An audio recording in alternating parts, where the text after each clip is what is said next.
Punjabi radio US ਸੁਣ ਰਹੇ ਸਾਰੇ ਸਰੋਤੇ ਨੂੰ ਬਲਵਿੰਦਰ ਕੌਰ ਵੱਲੋਂ ਪਿਆਰ ਭਰੀ ਸਤਿ ਸ਼੍ਰੀ ਅਕਾਲ। ਪ੍ਰੋਗਰਾਮ ਖਬਰ ਤੇ ਨਜ਼ਰ ਜਿਸ ਵਿੱਚ ਕਿ ਬਲਤੇਜ ਪੰਨੂ ਜੀ ਜਾਣਾ ਕਿ ਭਾਰਤ ਪੰਜਾਬ ਜਾਂ ਹੋਰ ਆਸੇ-ਪਾਸੇ ਦਾ ਹਾਲ ਕੀ ਕੁਛ ਚੱਲ ਰਿਹਾ। ਖਬਰਾਂ ਤੇ ਨਜ਼ਰ ਮਾਰਾਂਗੇ। ਖਬਰਾਂ ਤੋਂ ਪਹਿਲਾਂ ਧੰਨਵਾਦ ਸਾਡੇ ਸਪਾਂਸਰ ਦਾ ਜਿਨ੍ਹਾਂ ਨੇ ਇਸ ਪ੍ਰੋਗਰਾਮ ਨੂੰ ਸਪਾਂਸਰ ਕੀਤਾ। ਸਭ ਤੱਕ ਪਹੁੰਚਾਇਆ ਗੁਰਦੀਪ ਸਿੰਘ ਬਿਰਦੀ, ਕਲੋਵਸ ਸਤਨਾਮ ਸਿੰਘ ਸ਼ੇਰਗਿਆਲ, ਸਲਮਾ, ਮਨਜੀਤ ਸਿੰਘ ਦੀਵਾਨਾ, ਫਰਜ਼ਨੋ, ਖਾਲਸਾ ਇੰਸ਼ੋਰੈਂਸ ਏਜੰਸੀ ਸਾਨੂੰ ਜੀ 4082722500।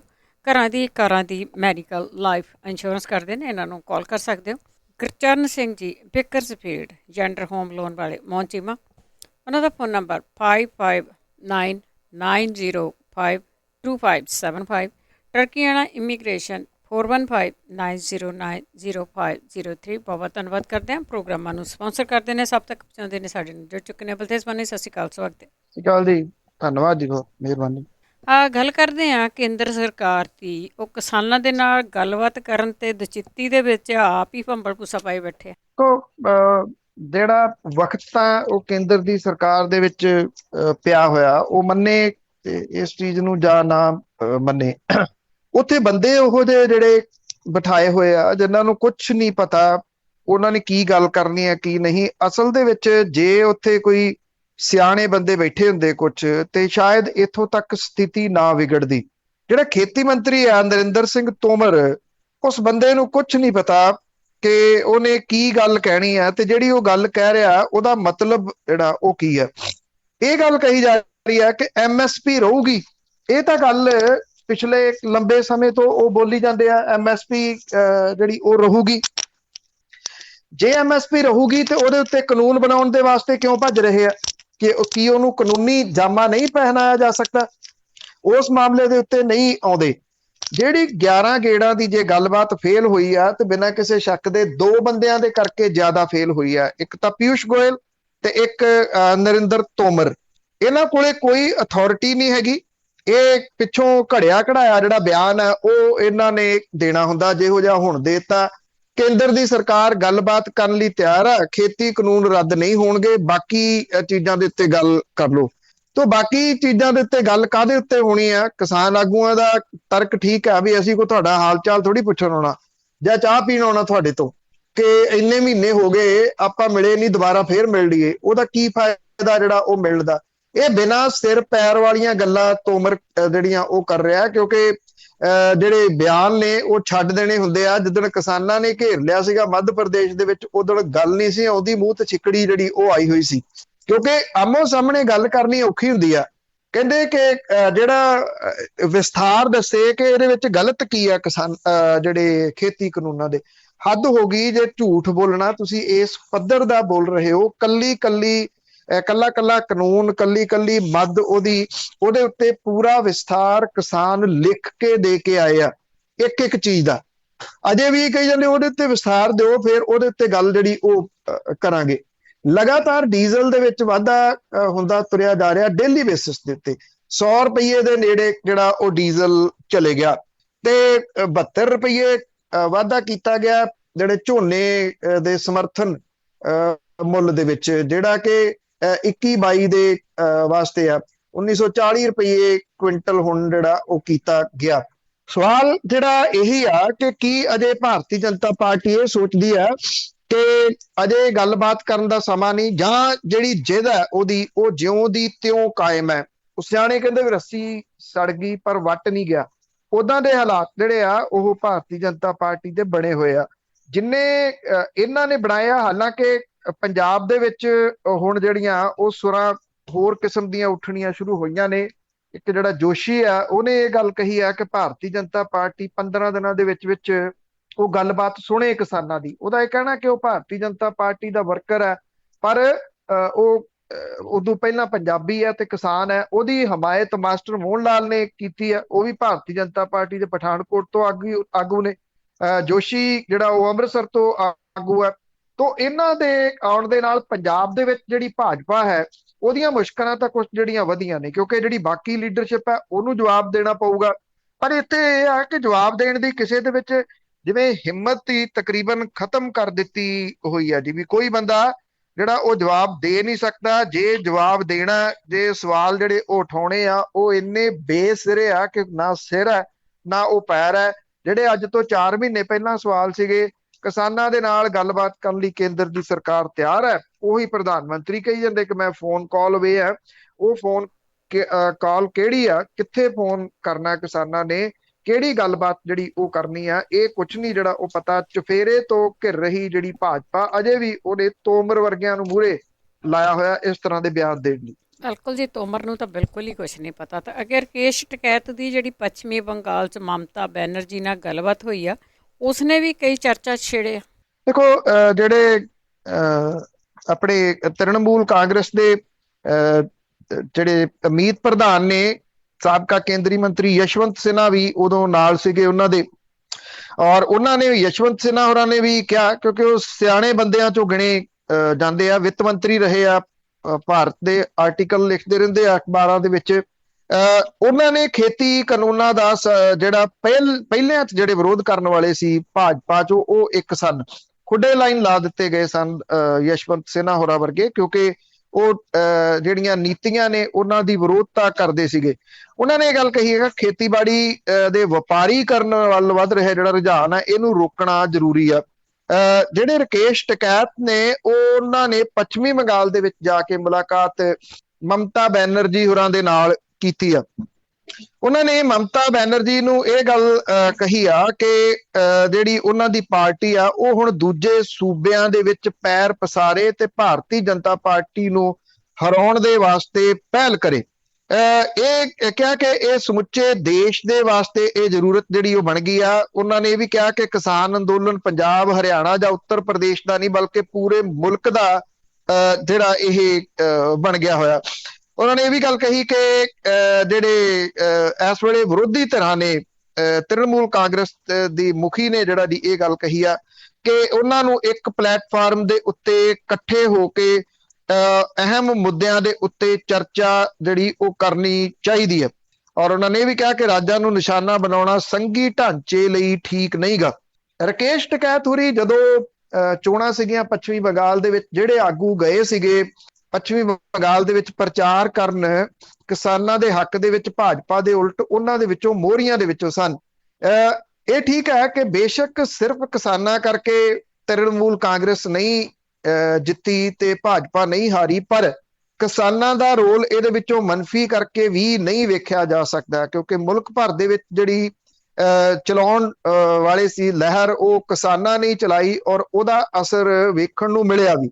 ਹੁਣ ਟਕੈਤ ਸਾਹਿਬ ਦਾ ਉੱਥੇ ਜਾ ਕੇ ਪੱਛਮੀ ਬੰਗਾਲ ਦੀ ਮੁੱਖ ਮੰਤਰੀ ਦੇ ਨਾਲ ਮੁਲਾਕਾਤ ਕਰਨੀ, ਕਿਉਂਕਿ ਉੱਤਰ ਪ੍ਰਦੇਸ਼ ਦੇ ਵਿੱਚ ਜਿਹੜੀਆਂ ਚੋਣਾਂ ਆ ਰਹੀਆਂ ਨੇ ਉਹਨੂੰ ਲੈ ਕੇ ਸੰਘ ਇੰਨਾ ਕੁ ਫਿਕਰਮੰਦ ਹੈ ਕਿ ਉਹ ਲਗਾਤਾਰ ਮੀਟਿੰਗਾਂ ਕਰੀ ਜਾ ਰਿਹਾ ਕਿ ਕਿਹੜਾ ਤਰੀਕਾ ਹੋਵੇ ਜਿਹਦੇ ਨਾਲ ਉੱਤਰ ਪ੍ਰਦੇਸ਼ ਦੇ ਵਿੱਚ ਮੁੜ ਕੇ ਉਹਦੀ ਸ਼ਾਖ ਬਹਾਲ ਹੋ ਸਕੇ, ਪ੍ਰਧਾਨ ਮੰਤਰੀ ਦੀ ਸ਼ਾਖ ਬਹਾਲ ਹੋ ਸਕੇ, ਯੋਗੀ ਦੀ ਸ਼ਾਖ ਬਹਾਲ ਹੋ ਸਕੇ।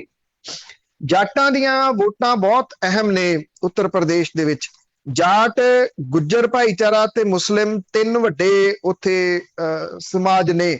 ਇਹਨਾਂ ਤਿੰਨਾਂ ਦੇ ਵਿਚਾਲੇ ਸੰਨ ਲਾਈ ਸੀਗੀ ਭਾਰਤੀ ਜਨਤਾ ਪਾਰਟੀ ਨੇ, ਜਿੱਥੋਂ ਉਹ 314 ਸੀਟਾਂ ਜਿਹੜੀਆਂ ਉਹ ਲੈ ਗਈ ਵਿਧਾਨ ਸਭਾ ਦੀਆਂ। 80 ਸੀਟਾਂ ਲੋਕ ਸਭਾ ਦੀਆਂ ਨੇ। ਜਿਹੜੀ ਪਾਰਟੀ ਉੱਥੇ ਕਾਬਜ ਹੋਊਗੀ ਉੱਤਰ ਪ੍ਰਦੇਸ਼ ਦੇ ਵਿੱਚ ਵਿਧਾਨ ਸਭਾ ਦੇ ਉੱਤੇ, ਉਹ ਲੋਕ ਸਭਾ ਦੀਆਂ ਸੀਟਾਂ ਜਿਹੜੀਆਂ ਉਹ ਜ਼ਿਆਦੀਆਂ ਲਿਜਾਊਗੀ। ਹੁਣ ਉੱਥੇ ਜਿਹੜਾ ਟਕੈਤ ਭਰਾ ਨੇ, ਟਕੈਤ ਪਰਿਵਾਰ ਹੈ, ਇਹ ਬਹੁਤ ਵੱਡਾ ਇੱਕ ਆਧਾਰ ਰੱਖਦਾ ਹੈ, ਖਾਸ ਤੌਰ ਦੇ ਉੱਤੇ ਉੱਤਰੀ ਯੂਪੀ ਦੇ ਵਿੱਚ ਜਿਹੜੀ ਕਿਸਾਨੀ ਬੈਲਟ ਹੈ ਉਹਦੇ ਉੱਤੇ ਇਹਨਾਂ ਦੀ ਰਿਸਪੈਕਟ ਪਹਿਲਾਂ ਹੀ ਆ, ਪਰ ਕਿਸਾਨ ਅੰਦੋਲਨ ਨੇ ਉਹ ਰਿਸਪੈਕਟ ਹੋਰ ਵਧਾ ਦਿੱਤੀ ਆ। ਖਾਪਾਂ ਦਾ ਬਹੁਤ ਵੱਡਾ ਜ਼ੋਰ ਹੈ। ਜਿਹੜੀਆਂ ਖਾਪ ਪੰਚਾਇਤਾਂ ਨੇ ਉਹ ਟਕੈਤ ਭਰਾਵਾਂ ਤੋਂ, ਟਕੈਤ ਪਰਿਵਾਰ ਤੋਂ ਬਾਹਰ ਨਹੀਂ। ਜਿਹੜੀ ਸਮਾਜਵਾਦੀ ਪਾਰਟੀ ਆ ਉਹ ਇਸ ਵੇਲੇ ਸਭ ਤੋਂ ਸਟਰੋਂਗ ਪਾਰਟੀ ਆ ਉੱਤਰ ਪ੍ਰਦੇਸ਼ ਦੀ ਭਾਜਪਾ ਦਾ ਮੁਕਾਬਲਾ ਕਰਨ ਦੇ ਵਾਸਤੇ। ਹੁਣ ਵੇਖਣਾ ਇਹ ਹੋਊਗਾ ਕਿ ਇਹ ਜਿਹੜੀ ਮੁਲਾਕਾਤ ਆ ਇਹ ਮਹਿਜ਼ ਆਮ ਮੁਲਾਕਾਤ ਵਜੋਂ ਇਹਨੂੰ ਨਹੀਂ ਵੇਖਿਆ ਜਾ ਸਕਦਾ ਕਿ ਟਕੈਤ ਸਾਹਿਬ ਉੱਥੇ ਗਏ ਤੇ ਮੁਲਾਕਾਤ ਕਰਕੇ ਇਹ ਕਹਿਤਾ ਕਿ ਖੇਤੀ ਕਾਨੂੰਨਾਂ ਦਾ ਜਿਹੜੀ ਲੜਾਈ ਆ ਇਹਨੂੰ ਬਾਕੀ ਸੂਬਿਆਂ ਦੇ ਵਿੱਚ ਲਿਜਾਣ 'ਚ ਮਦਦ ਕਰੋ। ਇਹ ਕਿਤੇ ਨਾ ਕਿਤੇ ਉੱਤਰ ਪ੍ਰਦੇਸ਼ ਦੀਆਂ ਚੋਣਾਂ ਜਿਹੜੀਆਂ ਨੇ ਉਹਦੇ ਵਿੱਚ ਕਿਸੇ ਸੰਭਾਵੀ ਗੱਠਜੋੜ ਵੱਲ ਨੂੰ ਵੀ ਇਸ਼ਾਰਾ ਜਿਹੜਾ ਉਹ ਹੈ, ਕਿਉਂਕਿ ਜਦੋਂ ਪੱਛਮੀ ਬੰਗਾਲ ਦੇ ਵਿੱਚ ਚੋਣਾਂ ਸ਼ੁਰੂ ਹੋਈਆਂ ਤੇ ਸਭ ਤੋਂ ਪਹਿਲਾਂ ਮਮਤਾ ਬੈਨਰਜੀ ਹੋਰਾਂ ਨੂੰ ਸਪੋਰਟ ਜਿਨ੍ਹਾਂ ਨੇ ਦਿੱਤੀ ਸੀ ਉਹਦੇ ਵਿੱਚ ਸਮਾਜਵਾਦੀ ਪਾਰਟੀ ਦੇ ਅਖਿਲੇਸ਼ ਯਾਦਵ ਸ਼ਾਮਲ ਸਨ। ਤੇ ਹੁਣ ਜਿਹੜੀ ਮਮਤਾ ਬੈਨਰਜੀ ਨੇ ਉਹ ਬਿਨਾਂ ਕਿਸੇ ਸ਼ੱਕ ਦੇ ਸਮਾਜਵਾਦੀ ਪਾਰਟੀ ਦੀ ਮਦਦ ਕਰਨਗੇ ਉੱਤਰ ਪ੍ਰਦੇਸ਼ ਦੇ ਵਿੱਚ। ਕੀ ਸਮਾਜਵਾਦੀ ਪਾਰਟੀ ਜਿਹੜੀ ਆ ਉਹ ਕਿਸਾਨਾਂ ਦੇ ਇਸ ਵੱਡੇ ਧੜੇ ਨੂੰ ਨਾਲ ਜੋੜੂਗੀ? ਇਹਨੂੰ ਲੈ ਕੇ ਇੱਕ ਜਿਹੜੀ ਚਰਚਾ ਆ ਉਹ ਛਿੜ ਸਕਦੀ ਆ ਆਉਂਦੇ ਦਿਨਾਂ ਦੇ ਦੌਰਾਨ। ਜੇ ਛੇੜੂਗੀ ਤਾਂ ਉਹ ਟਕੈਤ ਪਰਿਵਾਰ ਨੂੰ ਕੁਝ ਸੀਟਾਂ ਇਸ ਖੇਤਰ ਦੇ ਵਿੱਚ ਜਿਹੜਾ ਉਹ ਇਸ ਖਿੱਤੇ ਦੇ ਵਿੱਚ ਜਿਹੜਾ ਉੱਤਰੀ ਹਿੱਸਾ ਉਹਦੇ ਵਿੱਚ ਦੇ ਸਕਦੀ ਆ। ਜਿਹੜੀ ਇਹਨੂੰ ਇਸ ਗੱਲ ਤੋਂ ਇਨਕਾਰ ਨਹੀਂ ਜਿਹੜਾ ਉਹ ਕੀਤਾ ਜਾ ਸਕਦਾ। ਉੱਤਰ ਪ੍ਰਦੇਸ਼ ਦੇ ਵਿੱਚ ਜਿਵੇਂ ਪੱਛਮੀ ਬੰਗਾਲ ਦੇ ਵਿੱਚ ਭਾਰਤੀ ਜਨਤਾ ਪਾਰਟੀ ਨੇ ਸਿਰ ਧੜ ਦੀ ਬਾਜੀ ਲਾਈ ਸੀ ਉਸੇ ਤਰੀਕੇ ਦੀ ਬਾਜੀ ਉਹਨੇ ਲਾਉਣੀ ਆ। ਔਰ ਦੂਜਾ, ਜਿਵੇਂ ਸੰਘ ਪਰਿਵਾਰ ਲਗਾਤਾਰ ਫੈਸਲੇ ਲੈ ਰਿਹਾ ਉੱਤਰ ਪ੍ਰਦੇਸ਼ ਦੇ ਮਾਮਲੇ ਨੂੰ ਸਾਹਮਣੇ ਰੱਖ ਕੇ, ਉਹ ਸਭ ਨੂੰ ਪਤਾ ਹੈ ਕਿ ਉਹਦੇ ਵਾਸਤੇ ਉੱਤਰ ਪ੍ਰਦੇਸ਼ ਕਿੰਨਾ ਅਹਿਮ ਆ। ਇਹ ਕਿਸਮ ਦੇ ਨਾਲ ਜਿਹੜਾ ਉਸ ਤੋਤੇ ਵਰਗਾ ਜਿਹੜੀ ਉਹ ਇੱਕ ਸਾਧ ਦੀ ਜਾਨ ਤੋਤੇ ਦੇ ਵਿੱਚ ਸੀਗੀ।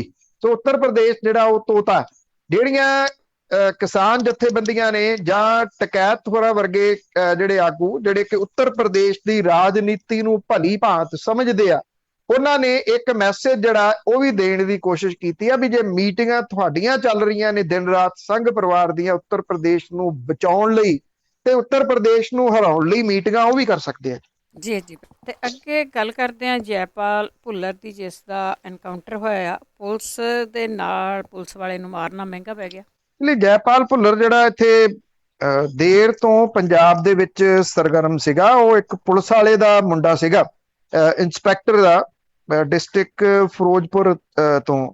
ਭੁਪਿੰਦਰ ਸਿੰਘ ਉਹਦਾ ਪਿਤਾ ਜਿਹੜਾ ਉਹ ਪੁਲਿਸ ਦੇ ਵਿੱਚ ਸੀਗਾ। ਔਰ ਉਹ ਇਹ ਕਹਿੰਦਾ ਸੀਗਾ ਕਿ ਜੈਪਾਲ ਜਿਹੜਾ ਉਹ ਧਾਰਮਿਕ ਵਿਚਾਰਾਂ ਵਾਲਾ ਮੁੰਡਾ ਸੀ, ਪਰ ਉਹ ਕਿਵੇਂ ਕ੍ਰਾਈਮ ਦੇ ਵਿੱਚ ਵੜਦਾ ਤੁਰਿਆ ਗਿਆ ਉਹਨੂੰ ਵੀ ਸਮਝ ਜਿਹੜੀ ਉਹ ਨਹੀਂ ਲੱਗੀ।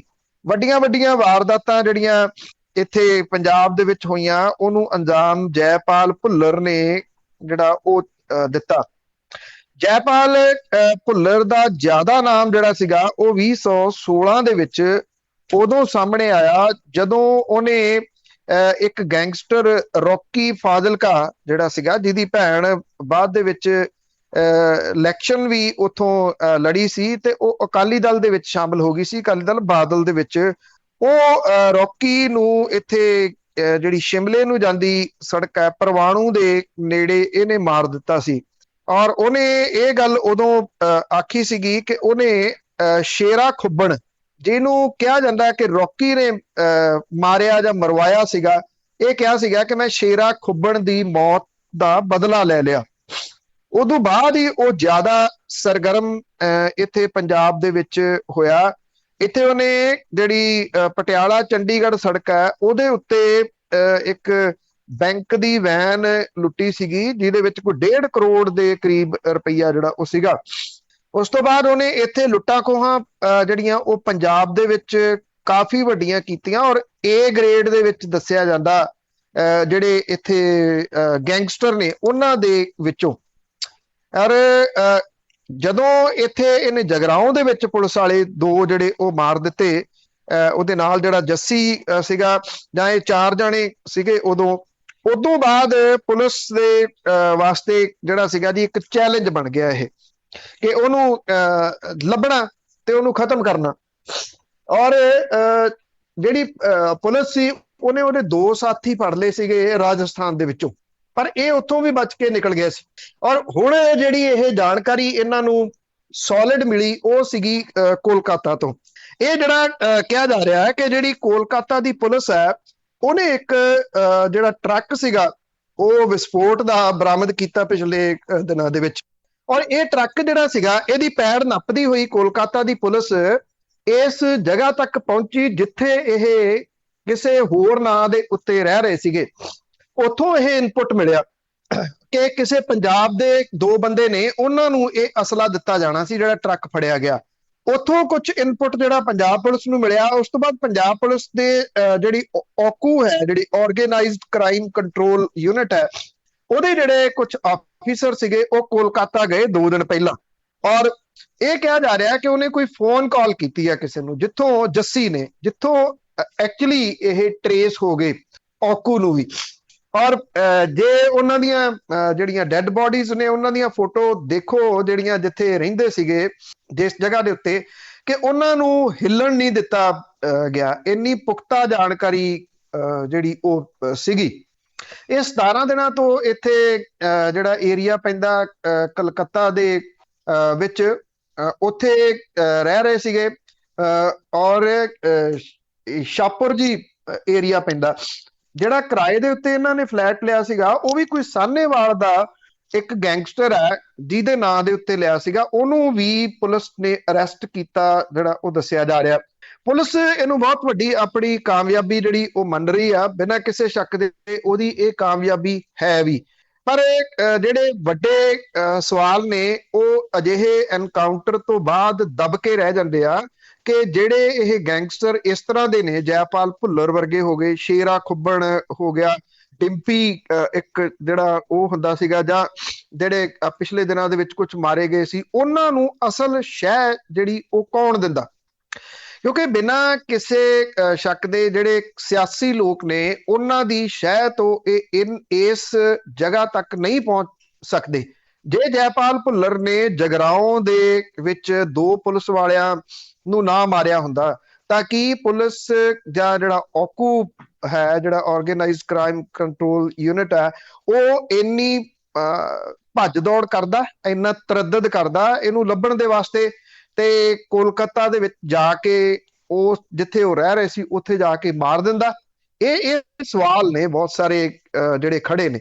ਕਿਉਂਕਿ ਅਕਸਰ ਇਹ ਕਿਹਾ ਜਾਂਦਾ ਕਿ ਜਿਹੜੇ ਗੈਂਗਸਟਰ ਨੇ ਇਹ ਪੁਲਿਸ ਦੇ ਨਾਲ ਡਾਇਰੈਕਟਲੀ ਜਿਹੜਾ ਉਹ ਕਨਫਲਿਕਟ ਦੇ ਵਿੱਚ ਨਹੀਂ ਪੈਂਦੇ, ਪੁਲਿਸ ਨੂੰ ਨਹੀਂ ਮਾਰਦੇ। ਇਸ ਕਰਕੇ ਨਹੀਂ ਪੁਲਿਸ ਨੂੰ ਮਾਰਦੇ ਵੀ ਜੇ ਪੁਲਿਸ ਨੂੰ ਮਾਰਿਆ ਤੇ ਫਿਰ ਉਹਨਾਂ ਨੇ ਪਿੱਛੇ ਉਹਨਾਂ ਦੇ ਲੱਗ ਜਾਣਾ, ਫਿਰ ਉਹ ਉਹਨਾਂ ਨੂੰ ਛੱਡੂਗੇ ਨਹੀਂ। ਜਿਹੜਾ ਪੰਜਾਬ ਦੇ ਵਿੱਚ ਇੰਨੇ ਗੈਂਗਸਟਰ ਕਿੱਥੋਂ ਆ ਗਏ, ਇਹ ਬੜੇ ਵੱਡੇ ਸਵਾਲ ਨੇ। ਔਰ ਇਹ ਬਹੁਤਿਆਂ ਦੀ ਜਿਹੜੀ ਠਾਰ ਹੈ ਉਹ ਮੁਹਾਲੀ, ਜ਼ੀਰਕਪੁਰ ਦਾ ਏਰੀਆ ਜਾਂ ਚੰਡੀਗੜ੍ਹ, ਜਿਹੜਾ ਚੰਡੀਗੜ੍ਹ ਚ ਘੱਟ ਅਜੇ, ਜਿਹੜੇ ਜ਼ੀਰਕਪੁਰ ਤੇ ਮੁਹਾਲੀ ਦੇ ਵਿੱਚ ਫਲੈਟ ਬਹੁਤ ਨੇ, ਉੱਥੇ ਇਹ ਬਹੁਤੇ ਰਹਿੰਦੇ ਆ। ਜ਼ਿਆਦਾ ਉੱਥੇ ਰਹਿਣ ਦਾ ਕਾਰਨ ਜਿਹੜਾ ਇਹ ਹੈ, ਇੱਕ ਤਾਂ ਫਲੈਟਾਂ 'ਚ ਬੰਦਾ ਲੱਭਣਾ ਔਖਾ, ਦੂਜਾ 3 ਰਾਜ ਪੈਂਦੇ ਆ।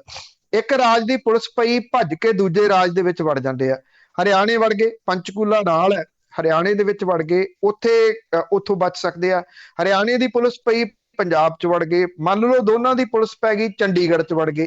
ਜੇ ਚੰਡੀਗੜ੍ਹ ਦੀ ਪੁਲਿਸ ਵੀ ਨਾਲ ਰਲ ਗਈ ਤੇ ਫਿਰ ਪਰਾਂ ਹਿਮਾਚਲ ਪੈ ਜਾਂਦਾ, ਉੱਥੇ ਜਿਹੜਾ ਜੀ ਉਹ ਜਾ ਵੜੇ।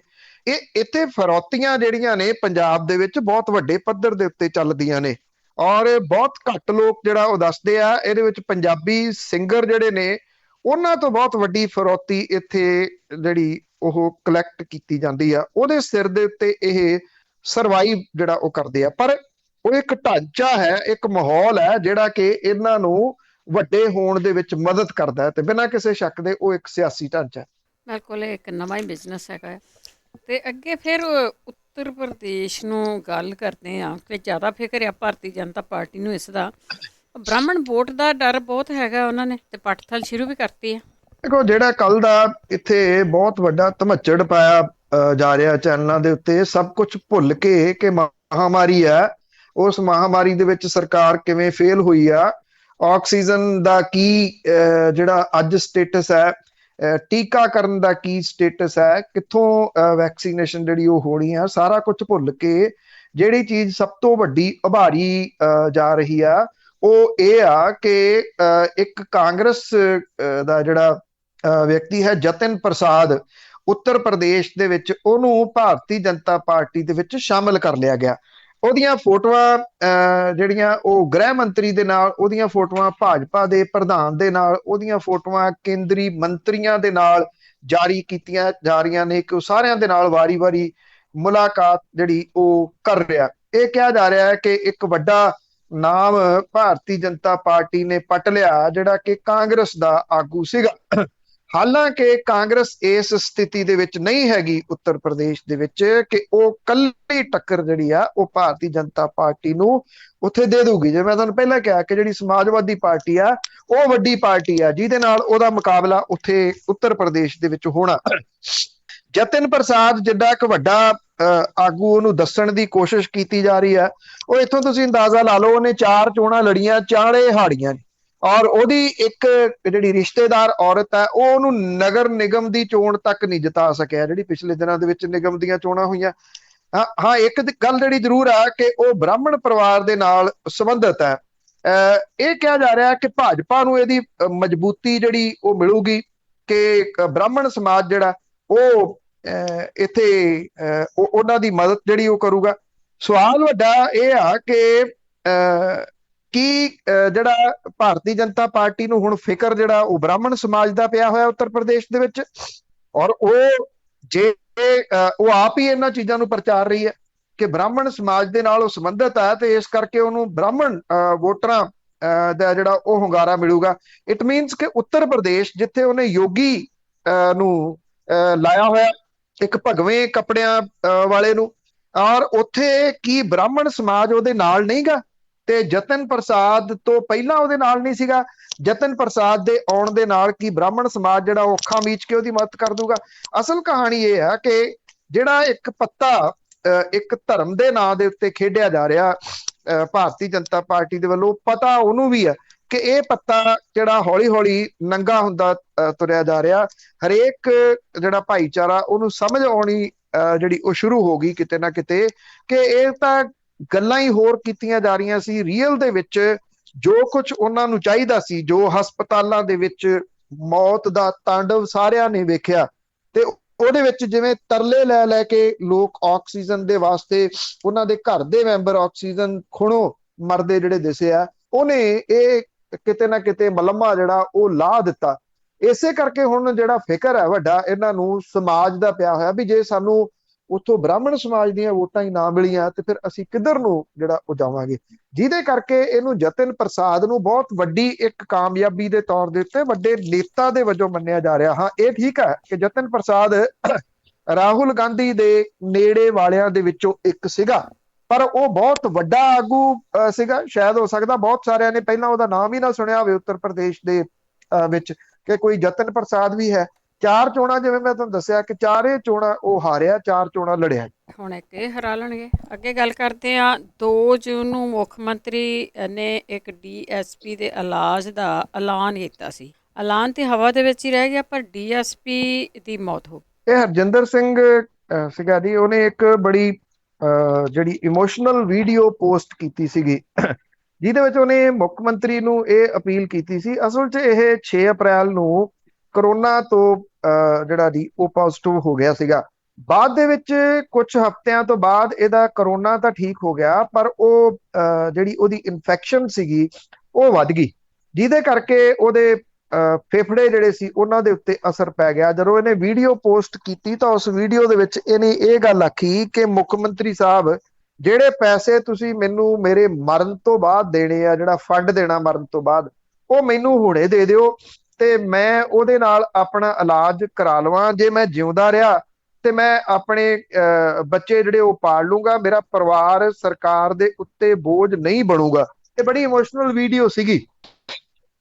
ਜਦੋਂ ਇਹਦਾ ਅਸਰ ਨਾ ਹੋਇਆ ਤਾਂ ਉਸ ਤੋਂ ਬਾਅਦ ਇਹ ਵੀਡੀਓ ਦਾ ਵੀ ਉਹਦੀ ਜਿਹੜੀ ਬੁੱਢੀ ਮਾਂ ਸੀ ਉਹ ਗਈ ਸਰਕਾਰੀ ਕੋਠੀ ਮੁੱਖ ਮੰਤਰੀ ਹੋਰਾਂ ਦੀ, ਔਰ ਉੱਥੇ ਜਾ ਕੇ ਜਿਹੜਾ ਜੀ ਇਹ ਗੱਲ ਆਖੀ ਕਿ ਮੇਰੇ ਪੁੱਤ ਦਾ ਇਲਾਜ ਜਿਹੜਾ ਉਹ ਕਰਵਾ ਦਿਓ। ਹੁਣ ਮੁੱਖ ਮੰਤਰੀ ਤਾਂ ਸਰਕਾਰੀ ਕੋਠੀ 'ਚ ਰਹਿੰਦੇ ਨੀ ਗੇ, ਇਸ ਕਰਕੇ ਉੱਥੇ ਜਿਹੜਾ ਇਹ ਹੋਇਆ ਕਿ ਜਿਹੜੇ ਅਫਸਰ ਸੀਗੇ ਉਹਨਾਂ ਨੇ ਇਹ ਕਹਿ ਦਿੱਤਾ ਕਿ ਅਸੀਂ ਤੁਹਾਡੀ ਗੱਲ ਜਿਹੜੀ ਆ ਉਹ ਮੁੱਖ ਮੰਤਰੀ ਤੱਕ ਪਹੁੰਚਾ ਰਹੇ ਆ। ਮੁੱਖ ਮੰਤਰੀ ਉਹਨਾਂ ਨੇ ਟਵੀਟ ਕਰਤਾ 2 ਤਰੀਕ ਨੂੰ, DGP ਨੇ ਟਵੀਟ ਕਰਤਾ 2 ਤਰੀਕ ਨੂੰ ਕਿ ਗੱਲ ਪਹੁੰਚ ਗਈ ਆ ਤੇ ਅਸੀਂ ਛੇਤੀ ਹੁਣ ਇਸ ਮਾਮਲੇ ਦੇ ਉੱਤੇ ਜਿਹੜਾ ਉਹਦਾ ਇਲਾਜ ਸ਼ੁਰੂ ਕਰਵਾ ਰਹੇ ਆ। ਮੁੱਖ ਮੰਤਰੀ ਹੋਰਾਂ ਨੇ ਵਾਅਦਾ ਕਰ ਦਿੱਤਾ ਕਿ ਇਹ ਇਲਾਜ ਅਸੀਂ ਕਰਵਾਵਾਂਗੇ, ਸਰਕਾਰ ਜਿਹੜੀ ਆ ਉਹ ਖਰਚਾ ਦੇਊਗੀ ਪੂਰੇ ਦਾ ਪੂਰਾ ਇਸ DSP ਦਾ। ਪਰ ਜਿਹੜੀਆਂ ਫਾਈਲਾਂ ਸੀਗੀਆਂ ਉਹ ਦੱਬੀਆਂ ਰਹਿ ਗਈਆਂ, ਟਵੀਟ ਤੱਕ ਸੀਮਤ ਹੋ ਕੇ ਰਹਿ ਗਈ ਸਰਕਾਰ, DGP ਵੀ। ਇਹਦਾ ਇਲਾਜ ਇੱਥੋਂ ਹੋਣਾ ਨਹੀਂ ਸੀਗਾ, ਹੈਦਰਾਬਾਦ ਤੋਂ ਹੋਣਾ ਸੀਗਾ। ਇਹਨੂੰ ਜਾਂ ਤਾਂ ਉੱਥੇ ਜਿਹੜਾ ਤੁਰੰਤ ਜਿਹੜਾ ਉਹ ਲਿਜਾਇਆ ਜਾਂਦਾ, ਘੱਟੋ ਘੱਟ ਪਰਿਵਾਰ ਨੂੰ ਇਸ ਗੱਲ ਦੀ ਤਸੱਲੀ ਹੁੰਦੀ ਕਿ ਉਹਨਾਂ ਦੇ ਜਿਹੜੇ ਜੀ ਦਾ ਇਲਾਜ ਸਰਕਾਰ ਕਰਵਾ ਰਹੀ ਹੈ। ਲਿਜਾਇਆ ਹੀ ਨਹੀਂ ਗਿਆ। ਇਹ ਕਿਹਾ ਜਾ ਰਿਹਾ ਕਿ ਇੱਥੇ ਘੁੰਮਣ ਘੇਰੀਆਂ ਦੇ ਵਿੱਚ ਇੱਕ ਤਾਂ ਫਾਈਲ ਫਿਰਦੀ ਰਹੀ, ਇੱਕ ਜਿਹੜੇ ਉਹ ਸਲਾਹ ਦੇਣ ਵਾਲੇ ਨਹੀਂ, ਲੋੜ ਨਹੀਂ ਉੱਥੇ ਲਿਜਾਣ ਦੀ, ਇੱਥੋਂ ਹੀ ਇਹਦਾ ਇਲਾਜ ਜਿਹੜਾ ਉਹ ਹੋ ਸਕਦਾ ਹੈ, ਉਹੋ ਹੀ ਉਹਦੇ ਇੱਥੇ ਰੂਟੀਨ ਜਿਹੜੇ ਚੈੱਕਅਪ ਸੀਗੇ ਉਹ ਕਰਦੇ ਰਹੇ। ਕੱਲ ਡੀਐਸਪੀ ਹਰਜਿੰਦਰ ਸਿੰਘ ਦੀ ਮੌਤ ਹੋ ਗਈ ਲੁਧਿਆਣੇ ਦੇ ਹਸਪੀਟਲ ਦੇ ਵਿੱਚ। ਬੜੇ ਸਾਰੇ ਸਵਾਲ ਜਿਹੜੇ ਉਹ ਪਿੱਛੇ ਛੱਡ ਗਿਆ ਹਰਜਿੰਦਰ ਸਿੰਘ। ਇੱਕ ਤਾਂ ਸਿਹਤ ਸਿਸਟਮ ਦੇ ਉੱਤੇ ਇੱਕ ਵਾਰੀ ਫੇਰ ਸਵਾਲੀਆ ਚਿੰਨ੍ਹ ਜਿਹੜੇ ਉਹ ਲੱਗ ਗਏ। ਕੀ ਤੁਹਾਡੇ ਕੋਲੇ ਜਿਹੜਾ ਉਹ ਢਾਂਚਾ? ਦੂਸਰਾ ਇਹ ਕਿ ਜਿਹੜੇ ਸਰਕਾਰੀ ਮੁਲਾਜ਼ਮ ਨੇ, ਪੁਲਿਸ ਵਾਲੇ ਤਾਂ ਜਿਹੜੇ ਉਹ ਫਰੰਟ ਲਾਈਨ ਦੇ ਵਿੱਚ ਆਉਂਦੇ ਨੇ ਨਾ, ਲੜਨ ਵਾਲਿਆਂ 'ਚ ਡਾਕਟਰ ਤੇ ਨਰਸ ਤੋਂ ਬਾਅਦ, ਜਿਹੜੇ ਲੋਕਾਂ ਨੂੰ ਰੋਕਣਾ, ਬਾਜ਼ਾਰਾਂ ਦੇ ਵਿੱਚ ਨਾਕੇ ਲਾਉਣੇ, ਉਹ ਤਾਂ ਇਹਨਾਂ ਦੀ ਡਿਊਟੀ ਹੀ ਹੈ। ਤੇ ਉਹਨਾਂ ਦੇ ਵਾਸਤੇ ਕੀ ਸਿਕਿਉਰਿਟੀ ਆ ਔਰ ਉਹਨਾਂ ਦੇ ਕੋਲੇ ਕੀ ਹੈਲਥ ਦਾ ਜਿਹੜਾ ਜੀ ਉਹ ਪਲਾਨ ਹੈ? ਇੱਕ ਡੀਐਸਪੀ ਰੈਂਕ ਦਾ ਆਫੀਸਰ ਜੇ ਵੀਡੀਓ ਪਾ ਕੇ ਤਰਲੇ ਲਵੇ ਕਿ ਉਹਦੇ ਕੋਲੇ ਫੰਡਸ ਹੈ ਨਹੀਂ ਗੇ ਤੇ ਉਹ ਆਪਣਾ ਇਲਾਜ ਕਰਵਾਉਣਾ ਚਾਹੁੰਦਾ, ਤਾਂ ਇਹ ਸਵਾਲ ਤਾਂ ਜਿਹੜੇ ਉਹ ਵੱਡੇ ਖੜੇ ਹੁੰਦੇ ਆ। ਤੀਜਾ ਜਿਹੜਾ ਸਵਾਲ ਆ ਉਹ ਵੱਡਾ ਇਹ ਖੜਾ ਹੁੰਦਾ ਕਿ ਜੇ ਉਹਦੀ ਅਪਰੋਚ ਉਹਦੀ ਮਾਂ ਦੀ ਵਜ੍ਹਾ ਕਰਕੇ ਮੁੱਖ ਮੰਤਰੀ ਤੱਕ ਲੱਗ ਹੀ ਗਈ ਸੀ, ਡੀਜੀਪੀ ਤੱਕ ਲੱਗ ਗਈ ਸੀ, ਤੇ ਕੀ ਡੀਜੀਪੀ ਤੇ ਮੁੱਖ ਮੰਤਰੀ ਸਿਰਫ ਟਵੀਟ ਕਰਨ ਦੀ ਹੀ ਤਾਕਤ ਰੱਖਦੇ ਆ ਔਰ ਟਵੀਟ ਕਰਨ ਤੋਂ ਬਾਅਦ ਉਹ ਸੁਰਖਰੂ ਹੋ ਜਾਂਦੇ ਆ ਕਿ ਕੋਈ ਲੋੜ ਨਹੀਂ ਉਹਦਾ ਜਿਹੜਾ ਉਹ ਪੁੱਛਣ ਦੀ? ਇਹ ਸਵਾਲ ਜਿਹੜੇ ਉਹ ਖੜੇ ਨੇ। ਪੁਲਿਸ ਜਿਹੜੀ ਆ ਸਿਆਸੀ ਜੂਲੇ ਦੇ ਹੇਠ ਹੈ ਬਹੁਤ ਬੁਰੇ ਤਰੀਕੇ ਨਾਲ। ਪੁਲਿਸ ਵਾਲੇ ਜਿਹੜੇ ਆ ਆਪਣੇ ਸਿਆਸੀ ਆਕਾ ਦੇ ਕਹੇ ਦੇ ਉੱਤੇ ਕਿਸੇ ਵੀ ਇਨੋਸੈਂਟ ਵਿਅਕਤੀ ਨੂੰ ਚੁੱਕ ਕੇ ਟੁੰਗ ਦਿੰਦੇ ਆ, ਪਰ ਜਦੋਂ ਜ਼ਰੂਰਤ ਪਈ ਆ ਤੇ ਅੱਜ ਉਹ ਸਭ ਦੇ ਜਿਹੜਾ ਦੀ ਉਹ ਸਾਹਮਣੇ ਆ ਕਿ ਫਿਰ ਸਰਕਾਰ ਉਹਨਾਂ ਦੇ ਵਾਸਤੇ ਜਾਂ ਇਹ ਪੋਲੀਟੀਸ਼ੀਅਨ ਉਹਨਾਂ ਦੇ ਵਾਸਤੇ ਖੜੇ ਹੋਏ? ਕਦੀ ਵੀ ਨਹੀਂ, ਕਦੀ ਨਹੀਂ, ਆਪਣਾ ਹੀ ਨਹੀਂ ਸਰਦਾ। ਤੇ ਅੱਗੇ ਗੱਲ ਕਰਦੇ ਆ ਕਾਂਗਰਸ ਦੀ ਜਿਹੜਾ ਕਲੇਸ਼ ਮੁਕਾਉਣ ਲਈ 3 ਮੈਂਬਰੀ ਕਮੇਟੀ ਬਣੀ ਹੋਈ ਆ, ਉਹ ਵੀ ਮੀਟਿੰਗਾਂ ਦੇ ਵਿੱਚ ਹੀ ਉਲਝੀ ਆ, ਉਹਨਾਂ ਨੇ ਵੀ ਰਿਪੋਰਟ ਪੇਸ਼ ਨਹੀਂ ਕੀਤੀ। ਉਹ ਅਜੇ ਇਹ ਰਿਪੋਰਟ ਕੁਝ ਕਾਰਨਾਂ ਕਰਕੇ ਕਿਹਾ ਜਾ ਰਿਹਾ ਕਿ ਰੋਕ ਲਈ ਗਈ ਆ। ਪੇਸ਼ ਕੀਤੀ ਜਾ ਸਕਦੀ ਹੈ ਐਨੀ ਟਾਈਮ। ਰੋਕੇ ਜਾਣ ਦੀਆਂ ਜਿਹੜੀਆਂ ਨੇ ਉਹਦੇ ਚੋਂ ਇਹੀ ਸਾਹਮਣੇ ਆ ਰਿਹਾ ਕਿ ਜਿਹੜੇ ਡਿਪਟੀ ਮੁੱਖ ਮੰਤਰੀ ਦਾ ਅਹੁਦਾ ਨਵਜੋਤ ਸਿੱਧੂ ਨੂੰ ਦਿੱਤਾ ਗਿਆ, ਉਹਨੇ ਇਹ ਲੈਣ ਤੋਂ ਨਾ ਕਰ ਦਿੱਤੀ ਹੈ। ਜਿਹੜੀਆਂ ਕਨਸੋਆਂ ਇਹ ਵੀ ਆ ਰਹੀਆਂ ਨੇ ਕਿ ਨਵਜੋਤ ਸਿੱਧੂ ਨੇ ਇਹ ਕਿਹਾ ਕਿ ਉਹ ਜਿਹੜਾ ਕਾਂਗਰਸ ਦਾ ਪ੍ਰਧਾਨ ਬਣਨਾ ਚਾਹੁੰਦਾ, ਪੰਜਾਬ ਪ੍ਰਦੇਸ਼ ਕਾਂਗਰਸ ਦਾ, ਉਦੋਂ ਘੱਟ ਉਹਨੂੰ ਕੁਝ ਮਨਜ਼ੂਰ ਜਿਹੜਾ ਉਹ ਨਹੀਂ ਗਾ। ਇਸ ਕਰਕੇ ਇਹ ਰਿਪੋਰਟ ਰੁਕੀ ਹੈ ਕਿਉਂਕਿ ਉੱਤਰ ਪ੍ਰਦੇਸ਼ ਦੇ ਵਿੱਚ ਜਤਨ ਪ੍ਰਸਾਦ ਦੇ ਜਾਣ ਦੇ ਨਾਲ ਉਧਰ ਹਿਲਜੁਲ ਰਾਜਸਥਾਨ ਦੇ ਵਿੱਚ ਵੀ ਹੋਈ ਹੈ ਜਿੱਥੇ ਕਾਂਗਰਸ ਦੀ ਸਰਕਾਰ ਹੈ। ਉੱਥੇ ਜਿਹੜਾ ਸਚਿਨ ਪਾਇਲਟ ਹੈ ਉਹਨੇ ਵੀ ਜਿਹੜੀ ਉਹ ਸਵਾਲ ਖੜੇ ਕੀਤੇ ਵੀ ਜਿਹੜੇ ਮੇਰੇ ਨਾਲ ਵਾਅਦੇ ਕੀਤੇ ਸੀ ਉਹਨਾਂ ਦਾ ਕੀ ਬਣਿਆ, ਉਹਨਾਂ ਤਾਂ ਅਜੇ ਤੁਸੀਂ ਕੁਝ ਨਹੀਂ ਕੀਤਾ। ਇਸ ਕਰਕੇ ਜਿਹੜੀ ਹਾਈ ਕਮਾਨ ਹੈ ਉਹਨੇ ਅਜੇ ਇਹ ਰਿਪੋਰਟ ਰੋਕ ਲਈ ਆ। ਰਿਪੋਰਟ ਜਿਹੜੀ ਉਹ ਰੋਕ ਕੇ ਕੀ ਇਹ ਜਿਹੜਾ ਸਾਰਾ ਕੁਝ ਚੱਲ ਰਿਹਾ ਉਹਦਾ ਕੋਈ ਹੱਲ ਲੱਭ ਲੂਗੀ? ਇਹ ਵੱਡੇ ਸਵਾਲ ਜਿਹੜੇ ਉਹ ਖੜੇ ਨੇ। ਪਹਿਲਾਂ ਕੱਲ ਸਾਰੀ ਦਿਹਾੜੀ ਇਹ ਚਰਚਾ ਚੱਲਦਾ ਰਿਹਾ ਕਿ ਇਹ ਰਿਪੋਰਟ ਅੱਜ ਜਿਹੜੀ ਉਹ ਪੇਸ਼ ਕੀਤੀ ਜਾ ਸਕਦੀ ਹੈ ਤੇ ਹਾਈ ਕਮਾਂਡ ਇਹਦਾ ਹੱਲ ਲੱਭ ਲੂਗੀ। ਕੱਲ ਵੀ ਦਿੱਲੀ ਦੇ ਵਿੱਚ ਹੋਈਆਂ ਮੀਟਿੰਗਾਂ ਦੇ ਵਿੱਚ ਕੋਈ 10 ਦੇ ਕਰੀਬ ਮੇਨ ਆਗੂ ਨੇ ਕਾਂਗਰਸ ਦੇ, ਜਿਨ੍ਹਾਂ ਨੂੰ ਦੁਬਾਰਾ ਫੇਰ ਮੀਟਿੰਗ ਦੇ ਵਾਸਤੇ ਸੱਦਿਆ ਗਿਆ ਸੀ। ਉਸ ਮੀਟਿੰਗ ਦੇ ਵਿੱਚ ਆਹੀ ਗੱਲਾਂ ਬਾਤਾਂ ਹੋਈਆਂ ਜਿਹਦੇ ਵਾਸਤੇ ਕਿਹਾ ਜਾ ਰਿਹਾ ਕਿ ਗੱਲ ਕਿਸੇ ਤਣ ਪੱਤਣ ਜਿਹੜੀ ਉਹ ਲੱਗੀ ਨਹੀਂ, ਜਿਹਦੇ ਕਰਕੇ ਇਹ ਰਿਪੋਰਟ ਰੋਕੀ ਗਈ ਆ। ਕਾਂਗਰਸ ਹਾਈ ਕਮਾਂਡ ਕਿਸੇ ਕਿਸਮ ਦਾ ਰਿਸਕ ਨਹੀਂ ਜਿਹੜਾ ਉਹ ਲੈਣਾ ਚਾਹੁੰਦੀ, ਪਰ ਇੱਥੇ ਜਿਹੜੀ ਅੜੀ ਆ, ਜਿਹੜੀ ਪਹਿਲੇ ਦਿਨ ਤੋਂ ਸਾਂਝੀ ਕਰਦੇ ਆ ਰਹੇ ਆ ਕਿ ਅੜੀ ਇਦਾਂ ਦੀ ਆ ਕਿ ਹਾਈ ਕਮਾਂਡ ਕਿਵੇਂ ਜਿਹੜਾ ਇਸ ਮਾਮਲੇ ਨੂੰ ਚੁੱਪ ਕੀਤਿਆਂ ਸਮਝਦੀ ਆ ਕਿ ਅਸੀਂ ਜੋ ਕਹਾਂਗੇ ਉਹ ਨਿਬੜ ਜੂਗਾ। ਜਿੱਥੇ ਕੈਪਟਨ ਅਮਰਿੰਦਰ ਸਿੰਘ ਹੁਰੀ ਇਹ ਕਹਿ ਚੁੱਕੇ ਆ ਕਿ ਕਾਂਗਰਸ ਦੇ ਬੂਹੇ ਮੇਰੇ ਵੱਲੋਂ ਨਵਜੋਤ ਸਿੰਘ ਸਿੱਧੂ ਵਾਸਤੇ ਬੰਦ ਨੇ ਤੇ ਮੈਂ ਹਾਈ ਕਮਾਂਡ ਨੂੰ ਇਹ ਕਹੂੰਗਾ ਕਿ ਉੱਤੇ ਵਾਲੇ ਬੂਹੇ ਵੀ ਬੰਦ ਕਰ ਦਿਓ ਉਹਦੇ ਵਾਸਤੇ, ਮਤਲਬ ਕਿ ਉਹਦੀ ਲੋੜ ਨਹੀਂ ਆ। ਉਧਰ ਨਵਜੋਤ ਸਿੰਘ ਸਿੱਧੂ ਨੇ ਜਿਹੜੇ ਸਵਾਲ ਖੜੇ ਕੀਤੇ ਆ ਉਹ ਸਵਾਲ ਜਿਉਂ ਦੇ ਤਿਉਂ ਉਸੇ ਤਰੀਕੇ ਦੇ ਨਾਲ ਹੈ। ਪ੍ਰਤਾਪ ਸਿੰਘ ਬਾਜਵਾ ਹੋਰਾਂ ਨੇ ਜਿਹੜਾ ਉਹ ਵੱਖਰਾ ਇੱਕ ਅਲਟੀਮੇਟਮ ਜਿਹੜਾ ਉਹ ਦਿੱਤਾ ਹੋਇਆ ਕਿ 45 ਦਿਨਾਂ ਦੇ ਅੰਦਰ ਅੰਦਰ ਜਿਹੜਾ ਇਹ ਚਲਾਨ ਪੇਸ਼ ਕਰੋ ਤੇ ਜਿਹੜੇ ਜ਼ਿੰਮੇਵਾਰ ਨੇ ਬੇਅਦਬੀ ਦੀਆਂ ਘਟਨਾਵਾਂ ਤੇ ਗੋਲੀकांड ਦੇ ਵਾਸਤੇ ਉਹਨਾਂ ਦੇ ਚਿਹਰੇ ਨੰਗੇ ਕਰੋ। ਉਹ ਦਿਨ ਬੀਤਦੇ ਤੁਰੇ ਜਾ ਰਹੇ ਆ ਪਰ ਕੈਪਟਨ ਅਮਰਿੰਦਰ ਸਿੰਘ ਹੋਰਾਂ ਦੇ ਉੱਤੇ ਤਾਂ ਜੂੰ ਨਹੀਂ ਸਰਕ ਰਹੀ ਇਸ ਮਾਮਲੇ ਦੇ ਉੱਤੇ।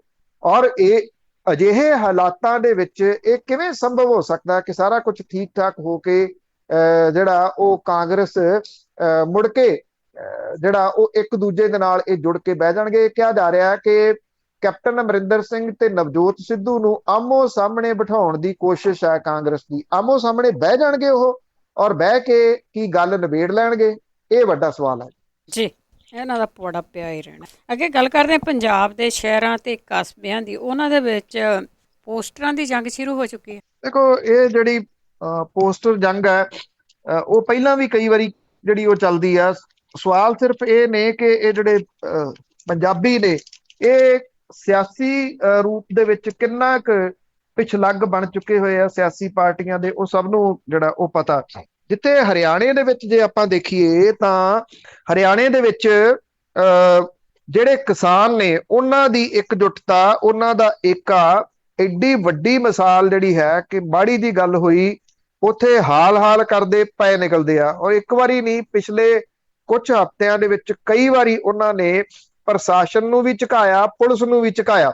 ਇੱਥੇ ਇਹ ਜਿਹੜੇ ਅਜੀ ਆ ਬੈਠੇ ਫੇਸਬੁੱਕ ਦੇ ਉੱਤੇ ਪੰਥਕ ਕਾਮਰੇਡ ਪੰਥਕ ਉਹੀ ਖੇਡ ਜਿਹੜੀ ਆ ਉਹ ਖੇਡੀ ਜਾਂਦੇ ਆ ਬੈਠੇ, ਔਰ ਕਿਸਾਨ ਅੰਦੋਲਨ ਦਾ ਨੁਕਸਾਨ ਕਰ ਰਹੇ ਆ।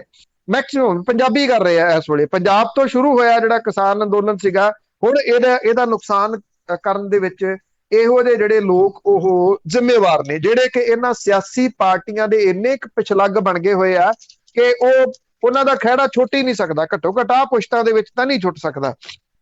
ਹੁਣ ਇੱਥੇ ਪੰਜਾਬ ਦੇ ਸ਼ਹਿਰਾਂ ਤੇ ਕਸਬਿਆਂ ਦੇ ਵਿੱਚ ਵੱਡੇ ਵੱਡੇ ਹੋਰਡਿੰਗਸ ਜਿਹੜੇ ਉਹ ਲੱਗੇ ਹੋਏ ਆ। ਕੈਪਟਨ ਇੱਕੋ ਹੁੰਦਾ ਹੈ, ਇਹ ਉੱਤੇ ਜਿਹੜਾ ਜੀ ਉਹ ਲਿਖਿਆ ਹੋਇਆ। ਹੁਣ ਆਮ ਬੰਦਾ ਹੋ ਸਕਦਾ ਕਿ ਇਹਨੂੰ ਨਾ ਸਮਝੇ ਵੀ ਇਹ ਕੀ ਹੋਇਆ ਵੀ ਕੈਪਟਨ ਇੱਕੋ ਹੁੰਦਾ ਹੈ। ਇਹ ਜਦੋਂ ਨਵਜੋਤ ਸਿੱਧੂ ਨੇ 2019 ਦੀਆਂ ਚੋਣਾਂ ਦੇ ਵਿੱਚ ਉਹਨੂੰ ਸਵਾਲ ਪੁੱਛਿਆ ਗਿਆ ਸੀਗਾ ਇੱਕ ਕਿ ਕੈਪਟਨ ਨੇ ਆ ਕਿਹਾ, ਉਹ ਕਹਿੰਦਾ ਕਿ ਕਿਹੜਾ ਕੈਪਟਨ, ਮੇਰਾ ਕੈਪਟਨ ਤਾਂ, ਮੁੜ ਕੇ ਉਹਨੇ ਗੱਲ ਨੂੰ ਇਹ ਪਲਟਿਆ ਕਿ ਮੇਰਾ ਕੈਪਟਨ ਤਾਂ ਰਾਹੁਲ ਗਾਂਧੀ ਹੈ। ਉਦੋਂ ਇਹ ਬੜਾ ਚਰਚਾ ਦਾ ਵਿਸ਼ਾ ਜਿਹੜਾ ਬਣਿਆ ਸੀ ਨਵਜੋਤ ਸਿੰਘ ਸਿੱਧੂ ਦਾ ਜਵਾਬ। ਸ਼ਾਇਦ ਹੁਣ ਉਸ ਚੀਜ਼ ਨੂੰ ਉਭਾਰਿਆ ਕੈਪਟਨ ਅਮਰਿੰਦਰ ਸਿੰਘ ਵਾਲੇ ਖੇਮੇ ਨੇ, ਤੇ ਉਹਨੇ ਇਹ ਵੱਡੇ ਵੱਡੇ ਹੋਰਡਿੰਗ ਜਿਹੜੇ ਆ ਉਹ ਲਵਾ ਦਿੱਤੇ ਆ। ਕੈਪਟਨ ਇੱਕੋ ਹੁੰਦਾ ਤੇ ਪਟਿਆਲੇ ਦੇ ਵਿੱਚ ਵੀ ਲੱਗੇ ਨੇ, ਬਠਿੰਡੇ ਦੇ ਵਿੱਚ ਵੀ ਲੱਗੇ ਨੇ, ਲੁਧਿਆਣੇ ਦੇ ਵਿੱਚ ਵੀ ਲੱਗੇ ਨੇ, ਜਲੰਧਰ ਅੰਮ੍ਰਿਤਸਰ ਵੀ ਜਿਹੜੇ ਇਹ ਲੱਗੇ ਨੇ, ਸਾਰੇ ਜਗ੍ਹਾ ਤੋਂ। ਜੇ ਉਧਰ ਜਿਹੜਾ ਸਿੱਧੂ ਖੇਮਾ ਉਹ ਵੀ ਆਪਣੇ ਪੋਸਟਰ ਜਿਹੜੇ ਆ ਉਹ ਲਵਾ ਰਿਹਾ, ਔਰ ਉਹ ਜਿਹੜੇ ਪੋਸਟਰ ਲਵਾ ਰਿਹਾ ਉਹਦੇ ਤੇ ਸਾਰਾ ਪੰਜਾਬ ਸਿੱਧੂ ਦੇ ਨਾਲ। ਇਹ ਪੋਸਟਰਾਂ ਦੇ ਉੱਤੇ ਲਿਖਿਆ, ਦੂਜੇ ਪੋਸਟਰਾਂ ਦੇ ਉੱਤੇ ਲਿਖਿਆ ਮੰਗਦਾ ਹੈ ਪੰਜਾਬ ਗੁਰੂ ਦੀ ਬੇਅਦਬੀ ਦਾ ਹਿਸਾਬ। ਇਹ ਹੈਗਾ ਉਤੋਂ ਕਿ ਚਾਹੁੰਦਾ ਹੈ ਪੰਜਾਬ ਕੈਪਟਨ ਦੀ ਸਰਕਾਰ, ਉਹਨੂੰ ਜਿਹੜਾ ਉਹ ਮੋਡੀਫਾਈ ਕਰਕੇ ਜਿਹੜਾ ਉਹ ਲਿਖਿਆ ਹੋਇਆ। ਇਹ ਜਿਹੜੀ ਪੋਸਟਰ ਜੰਗ ਹੈ ਇਹ ਇਸ ਵੇਲੇ ਕਾਂਗਰਸ ਦੇ ਵਿਚਾਲੇ ਚੱਲ ਰਹੀ ਹੈ, ਔਰ ਇਹਦੇ ਵਿੱਚ ਸਾਰਾ ਕੁਝ ਜਿਹੜਾ ਜੀ ਉਹ ਪਛੜ ਗਿਆ। ਪੰਜਾਬ ਦੀਆਂ ਮੰਗਾਂ ਪਛੜ ਗਈਆਂ। ਪੰਜਾਬ ਦੇ ਹਸਪੀਟਲਾਂ ਦੇ ਵਿੱਚ ਜੋ ਤਰਾਸਦੀ ਦਾ ਸਾਹਮਣਾ ਕਰਨਾ ਪਿਆ, ਡਿਸਪੈਂਸਰੀ ਸਿਸਟਮ ਜਿਵੇਂ ਤਬਾਹ ਹੋਇਆ ਦਿਸਿਆ, ਇਹ ਸਾਰਾ ਕੁਝ ਜਿਹੜਾ ਉਹ ਸਾਹਮਣੇ ਆਇਆ। ਲੋਕਾਂ ਵੇਖਿਆ, ਲੋਕ ਭੁੱਲ ਗਏ। ਹੁਣ ਪੋਸਟਰਾਂ ਨੂੰ ਵੇਖ ਕੇ ਖਚਰਾ ਜਿਹਾ ਹਾਸਾ ਹੱਸ ਕੇ ਜਿਹੜਾ ਜੀ ਉਹ ਗਾਂਹ ਨਿਕਲ ਜਾਂਦੇ ਆ ਵੀ ਚੰਗਾ ਵਾਹਵਾ ਫਸੇ ਆ। ਇਹ ਨਹੀਂ ਸਮਝਦੇ ਕਿ ਇਹਨਾਂ ਦੇ ਇਸ ਫਸਣ ਫਸਾਉਣ ਦੇ ਚੱਕਰ ਦੇ ਵਿੱਚ ਜੇ ਕੋਈ ਸਭ ਤੋਂ ਵੱਧ ਇਗਨੋਰ ਹੋ ਰਿਹਾ ਤਾਂ ਉਹ ਪੰਜਾਬ ਹੈ ਜੀ। ਅੱਗੇ ਗੱਲ ਕਰਦੇ ਹਾਂ ਅੰਮ੍ਰਿਤਸਰ ਜ਼ਿਲ੍ਹੇ ਦੀ। ਸਕੂਲ ਦੇ ਵਿੱਚੋਂ ਵੀ ਸ਼ਰਾਬ ਦੀਆਂ ਭੱਠੀਆਂ ਫੜੀਆਂ। ਸਕੂਲਾਂ ਚੋਂ ਨਹੀਂ ਜੀ, ਸਕੂਲ ਦੇ ਵਿੱਚੋਂ ਆ ਇਹ। ਐਕਚੁਅਲੀ ਇਹ ਅਜਨਾਲਾ ਬਲਾਕ ਦਾ ਇੱਕ ਪਿੰਡ ਪੈਂਦਾ ਸੰਗਤਪੁਰਾ, ਔਰ ਇਹ ਸਰਕਾਰੀ ਸਕੂਲ ਹੈ ਜਿੱਥੇ ਬੱਚੇ ਪੜ੍ਹਨ ਲਈ ਜਾਂਦੇ ਆ। ਪਰ ਕਿਉਂਕਿ ਅੱਜ ਕੱਲ ਇਹ ਸਕੂਲ ਬੰਦ ਨੇ, ਇੱਕ ਚਪੜਾਸੀ ਜਿਹੜਾ ਸੀਗਾ ਜੀ ਉਹ ਭੱਠੀ ਲਾ ਕੇ ਦੇਸੀ ਸ਼ਰਾਬ ਉੱਥੇ ਕੱਢ ਰਿਹਾ ਸੀਗਾ। ਤਹਿਸੀਲ ਅਜਨਾਲਾ ਦਾ ਥਾਣਾ ਝੰਡੇਰ ਆ, ਜਿਹਦੇ ਅਧੀਨ ਆਉਂਦੇ ਸਰਕਾਰੀ ਸਕੂਲ ਦੇ ਵਿੱਚ ਪੁਲਿਸ ਤੇ ਐਕਸਾਈਜ਼ ਵਿਭਾਗ ਨੇ ਛਾਪੇਮਾਰੀ ਜਿਹੜੀ ਕੀਤੀ, ਇਹਨੂੰ ਗ੍ਰਿਫਤਾਰ ਕੀਤਾ ਗਿਆ। 250 ਕਿਲੋ ਲਾਹਣ ਜਿਹੜੀ ਆ 8 ਲੀਟਰ ਦੇਸੀ ਸ਼ਰਾਬ ਸਿਲੰਡਰ ਚਾਲੂ ਭੱਠੀ ਜਿਹੜੀ ਆ ਉਹ ਬਰਾਮਦ ਹੋਈ ਹੈ। ਇਹ ਕਿਹਾ ਜਾਂਦਾ ਹੈ ਕਿ ਜਿਹੜੇ ਸਕੂਲ ਬੰਦ ਹੋਣ ਦਾ ਫਾਇਦਾ ਇਹ ਲੈਂਦਾ ਸੀਗਾ, ਉੱਥੇ ਹੀ ਦੱਬ ਕੇ ਇਹ ਸ਼ਰਾਬ ਤਿਆਰ ਕਰਦਾ ਸੀਗਾ, ਉੱਥੇ ਹੀ ਇਹ ਇਸ ਸ਼ਰਾਬ ਨੂੰ ਕੱਢਦਾ ਸੀ। ਉਹਦੇ ਵੱਲੋਂ ਜਿਹੜੇ ਦੱਬੇ ਹੋਏ ਡਰਮ ਸੀਗੇ ਉਹ ਵੀ ਬਰਾਮਦ ਪੁਲਿਸ ਨੇ ਜਿਹੜੇ ਉਹ ਕੀਤੇ ਆ। ਮਤਲਬ ਕਿ ਜਿਹੜੇ ਸਕੂਲ ਨੇ ਉਹਨਾਂ ਦੀ ਕੀ ਅਹਿਮੀਅਤ ਆ, ਉਹਨਾਂ ਦੀ ਕੀ ਰਿਸਪੈਕਟ ਹੈ, ਉਹ ਹੁਣ ਇਹਨਾਂ ਸਕੂਲਾਂ ਦੀ ਜਿਹੜੋ ਵਿੱਦਿਆ ਤੱਕ ਹੀ ਲੋਕ ਜਾਣ ਨਹੀਂ ਦਿੱਤੇ ਉਹ। ਔਰ ਦੂਸਰਾ ਇਹ ਹੋ ਗਿਆ ਕਿ ਲੋਕਾਂ ਨੇ ਸੌਖੇ ਪੈਸੇ ਜਿਹੜੇ ਉਹ ਬਣਾਉਣੇ ਸ਼ੁਰੂ ਕਰ ਦਿੱਤੇ। ਜਦੋਂ ਸਰਕਾਰ ਜਿਹੜੀ ਆ ਉਹ ਫੈਕਟਰੀਆਂ ਜਿਹੜੀਆਂ ਨੇ ਸ਼ਰਾਬ ਦੀਆਂ ਫੜੀਆਂ ਜਾ ਰਹੀਆਂ, ਉਹਦੇ ਉੱਤੇ ਕੁਝ ਨਹੀਂ ਕਰ ਰਹੀ। ਪਰ ਗੱਲ ਕੀਤੀ ਸੀ ਕਿ ਬਾਦਲ ਪਿੰਡ ਦੇ ਵਿੱਚ ਜਿਹੜੀ ਫੈਕਟਰੀ ਫੜੀ ਗਈ ਆ, ਉਹਦੀ ਹੁਣ ਸਿੱਟ ਬਣਾਤੀ ਹੈ ਕਿ ਸਿੱਟ ਉਹਦੀ ਜਾਂਚ ਕਰੂਗੀ। ਸਿੱਟ ਨੇ ਕੀ ਕਰਨਾ ਹੈ, ਤੁਸੀਂ ਉਹ ਟਾਈਮ ਨੋਟ ਕਰ ਲੈਣਾ, 2 ਮਹੀਨੇ 3 ਮਹੀਨੇ, ਉਸ ਤੋਂ ਬਾਅਦ ਇੱਕ ਕਲੋਜ਼ਰ ਰਿਪੋਰਟ ਲਾਊਗੀ ਕਿ ਜੀ ਇਹ ਜਿਹੜੀ ਫੜੀ ਗਈ ਸ਼ਰਾਬ ਦੀ ਫੈਕਟਰੀ ਸੀਗੀ, ਇਹਦੇ ਵਿੱਚ ਉਸ ਆਗੂ ਦਾ ਕੋਈ ਰੋਲ ਨਹੀਂ ਜਿਹਦਾ ਇਹ ਬਾਗ ਸੀਗਾ, ਜਿਹਦੇ ਸਾਹਮਣੇ ਜਿਹੜੇ ਉਹ ਦਰਜਨਾਂ ਦੀ ਗਿਣਤੀ ਦੇ ਵਿੱਚ ਟਰੱਕ ਖਪਦੇ ਸਨ ਸ਼ਰਾਬ ਦੇ ਨਿਕਲ ਕੇ। ਇਥੋਂ ਜਿਹੜੇ 20 ਦੇ ਕਰੀਬ ਟਰੱਕ ਉਸ ਦਿਨ ਸਮਾਨ ਦੇ ਫੜੇ ਗਏ। ਜਿਹੜੇ ਥਾਣੇ ਗਏ ਆ ਉਹ 2 ਨੇ, ਉਹ ਬਾਕੀ ਰਾਹ ਦੇ ਵਿੱਚ ਖਪ ਗਏ। ਜਦੋਂ ਏਡੀਆਂ ਫੈਕਟਰੀਆਂ ਜਿਹੜੀਆਂ ਉਹ ਖਪ ਰਹੀਆਂ ਨੇ, ਤੇ ਫਿਰ ਭੱਠੀਆਂ ਜਿਹੜੀਆਂ ਨੇ ਉੱਥੇ ਕੋਈ ਕੀ ਕਰ ਸਕਦਾ, ਛੋਟੀਆਂ ਨੇ ਇਹ। ਤੋਂ ਇਹ ਜੋ ਕੁਝ ਚੱਲ ਰਿਹਾ ਪੰਜਾਬ ਦੇ ਵਿੱਚ ਇਸ ਵੇਲੇ, ਪਤਾ ਨਹੀਂ ਕਿਉਂ ਕਿ ਗੈਰ ਕਾਨੂੰਨੀ ਤਰੀਕੇ ਦੇ ਨਾਲ ਪੈਸੇ ਜਿਹੜਾ ਲੋਕ ਬਣਾ ਰਹੇ ਨੇ, ਉਹਦਾ ਕਾਰਨ ਜਿਹੜਾ ਇਹ ਆ ਕਿ ਢਾਂਚਾ ਜਿਹੜਾ ਉਹ ਕਿਤੇ ਨਾ ਕਿਤੇ ਬਿਲਕੁਲ ਹੀ ਖਰਾਬ ਹੋ ਗਿਆ। ਕਿਉਂਕਿ ਜਿਹੜੇ ਪੁਲਸੀਏ ਨੇ ਉਹ ਇਹ ਕਹਿੰਦੇ ਆ ਕਰੋ, ਤੁਸੀਂ ਬਣਾਓ ਤੇ ਸਾਨੂੰ ਮਹੀਨਾ ਦਿਓ, ਔਰ ਉਹ ਮਹੀਨਾ ਲੈਣ ਦੇ ਚੱਕਰ ਦੇ ਵਿੱਚ ਇਹ ਭੱਠੀਆਂ ਜਿਹੜੀਆਂ ਲਵਾ ਰਹੇ ਨੇ। ਜਦੋਂ ਮੰਡ ਦੇ ਖੇਤਰ ਦੇ ਵਿੱਚ ਤੁਸੀਂ ਦੇਖੋ, ਜਿਹੜਾ ਏਰੀਆ ਬਿਆਸ ਤੇ ਸਤਲੁਜ ਦੇ ਵਿਚਾਲੇ ਪੈਂਦਾ, ਉੱਥੇ ਮੈਕਸਿਮਮ ਭੱਠੀਆਂ ਜਿਹੜੀਆਂ ਉਹ ਪੁਲਿਸ ਵਾਲਿਆਂ ਦੀਆਂ ਚੱਲਦੀਆਂ ਨੇ। ਮਤਲਬ ਕਿ ਉਹ ਜਾਂ ਤਾਂ ਉਹਨਾਂ ਨੇ ਆਪਣੇ ਉੱਥੇ ਬੰਦੇ ਲਾਏ ਹੋਏ ਆ, ਜਾਂ ਜਿਹੜੇ ਉੱਥੇ ਹੈ ਨੇ ਉਹਨਾਂ ਕੋਲੋਂ ਮਹੀਨਾ ਲੈ ਕੇ ਇਹ ਭੱਠੀਆਂ ਚਲਵਾਉਂਦੇ ਆ, ਤਾਂ ਕਿ ਉਹਨਾਂ ਨੂੰ ਐਕਸਟਰਾ ਪੈਸੇ ਜਿਹੜੇ ਉਹ ਬਣ ਸਕਣ। ਇਹ ਹਾਲਾਤ ਪੰਜਾਬ ਦੇ ਨੇ ਇਸ ਵੇਲੇ। ਬਿਲਕੁਲ ਜੀ, ਜਦ ਬਾੜ ਹੀ ਖੇਤ ਨੂੰ ਖਾਣ ਲੱਗ ਪਿਆ। ਬਹੁਤ ਧੰਨਵਾਦ ਬਲਤੇਜ ਪੰਨੂ। ਮਿਹਰਬਾਨੀ ਜੀ, ਧੰਨਵਾਦ ਜੀ, ਸਤਿ ਸ਼੍ਰੀ ਅਕਾਲ ਜੀ। ਤੇ ਸਰੋਤੇ ਹੋਏ ਸਨ ਬਲਤੇਜ ਪੰਨੂ ਜੋ ਸਾਡੇ ਨਾਲ ਜੁੜਦੇ ਨੇ, ਕਰਦੇ ਨੇ ਖਬਰਾਂ। ਇਸੇ ਦੇ ਨਾਲ ਸਾਡਾ ਅੱਜ ਦਾ ਬੁਲੇਟਿਨ ਇੱਥੇ ਸਮਾਪਤ। ਬਲਵਿੰਦਰ ਕੌਰ ਵੱਲੋਂ ਵੀ ਆਪ ਸਭ ਨੂੰ ਪਿਆਰ ਭਰੀ ਸਤਿ ਸ਼੍ਰੀ ਅਕਾਲ।